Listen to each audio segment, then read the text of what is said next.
بعض اوقات انسان تہجد کی نماز کا اہتمام بھی کرتا ہے، اللہ تعالیٰ کی عبادت بھی کرتا ہے، نماز کی پابندی بھی کرتا ہے، قرآن پاک بھی پڑھتا ہے، اللہ کا ذکر بھی کرتا ہے، لیکن پھر بھی پریشانی اور مصیبتوں کے اندر گھرا رہتا ہے، اور بندہ سوچتا ہے کہ میں نماز بھی پڑھتا ہوں، قرآن بھی پڑھتا ہوں، اللہ کا ذکر بھی کرتا ہوں، اللہ کی عبادت بھی کرتا ہوں، تہجد کی نماز بھی پڑھتا ہوں، پھر بھی میری مصیبتیں اور میری آزمائشیں ختم ہونے کا نام نہیں لے رہی، بیماریاں ختم نہیں ہو رہی۔ تو یاد رکھیں، اللہ تعالیٰ قرآن پاک کے اندر ارشاد فرماتے ہیں وَتِلْكَ الْأَيَّامُ نُدَاوِلُهَا بَيْنَ النَّاسِ، لوگوں کے درمیان یہ دنوں کا ہیر پھیر چلتا رہتا ہے، کبھی خوشی آتی ہے، کبھی غمی آتی ہے، کبھی بیماری آ جاتی ہے، کبھی صحت آ جاتی ہے۔ تو یہ حالات اللہ تعالیٰ کی طرف سے آتے ہیں، کبھی اچھے حالات آ جاتے ہیں، کبھی برے حالات آ جاتے ہیں۔ ہمیں ہر حال کے اندر اللہ تعالیٰ کی ذات کی طرف متوجہ ہونا ہے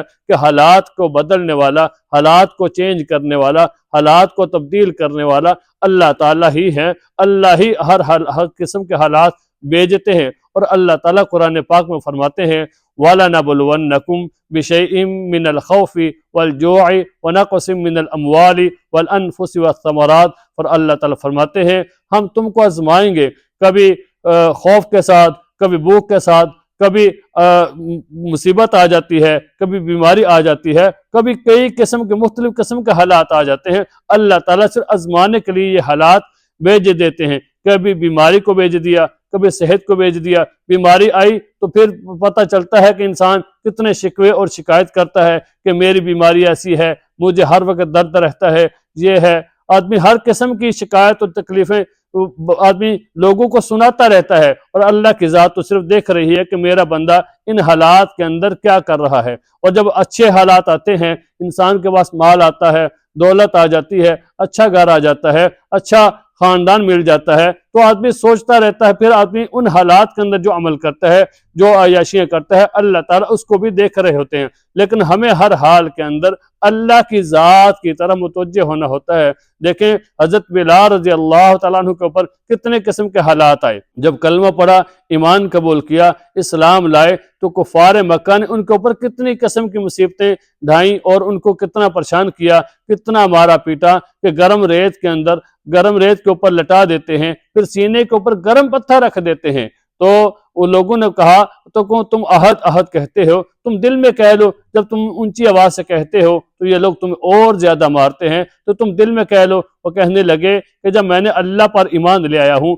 جب اللہ پر میرا یقین ہے، جب میں نے مان لیا ہے کہ اللہ ایک ہے، تو پھر میں اونچی آواز سے ہی کہوں گا، میں آہستہ نہیں کہوں گا۔ تو ہمیں بھی اللہ کی ذات کی طرف متوجہ ہونا چاہیے۔ تو پھر حضرت بلال رضی اللہ عنہ کو لوگوں نے کہا کہ اگر آپ اللہ پر ایمان رکھتے ہیں، اللہ ایک ہے، تو ایک اللہ آپ کو چھڑا کیوں نہیں لیتا؟ قربان جاؤں حضرت بلال رضی اللہ تعالی عنہ پر انہوں نے فرمایا کہ دیکھیں، جب ایک عورت بازار میں جاتی ہے تو کچے کا برتن خریدنے کے لیے پہلے برتن کو نوک کرتی ہے کہ وہ برتن کچا ہے یا پکا ہے، تو میرا اللہ بھی مجھے دیکھ رہے ہیں کہ میرا بلال ایمان کے اندر، اسلام کے اندر کچا ہے یا پکا ہے۔ تو اللہ تعالیٰ بعض اوقات انسان کے اوپر آزمائش بھیج کر، مبتلا کر کے انسان کو دیکھ رہے ہوتے ہیں، بندے کو دیکھ رہے ہوتے ہیں، آزما رہے ہوتے ہیں کہ میرا بندہ ایمان کے اندر کتنا پختہ ہے، ایمان کے اس کا کتنا یقین ہے۔ تو اللہ تعالیٰ کی ذات دیکھ رہے ہوتے ہیں۔ اور بعض اوقات دیکھیں اللہ تعالیٰ یہ جو آزمائش اور مصیبتیں آتی ہیں، یہ صرف ہر بندے پر نہیں، بلکہ اللہ تعالیٰ نے اپنے مقرب بندوں پر، اپنے برگزیدہ بندوں پر، اپنے نیک بندوں پر